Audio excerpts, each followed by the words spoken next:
Ser grunge é você ser uma pessoa que não liga pra sociedade, que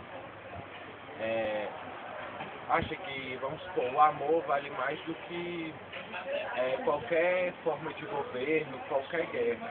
É praticamente quase um hippie. Tem um hippie.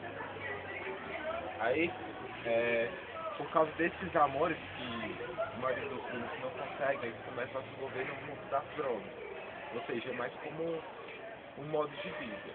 Aí a droga assim, que os grupos mais usam é a heroína, que é uma droga que deixa o corpo com adrenalina. É meio que uma fuga da realidade, do que eles dizem, assim, porque grunge, vamos dizer, as músicas retratam meio que o sofrimento objetivo da alma. Eles tentam passar o sofrimento para a letra, para meio que curar. E as drogas que eles usam é meio que a fuga da realidade mesmo, para fugir disso. Aí o modo de se vestir deles são rasgados, porque eles não ligam pra moda. É mais Aí, achado em brechós. Tipo, mais praticamente como um mendigo, vamos dizer. Vocês são confundidos com outros estilos?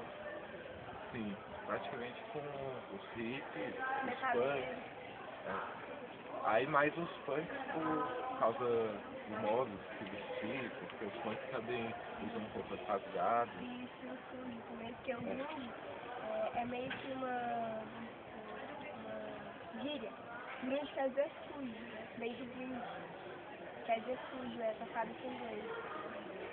Aí e tem muitos punks que andam com funk grunge, mas grunge e funk tem uma pouca semelhança. Acho que só no termo de show mesmo, que são underground, né?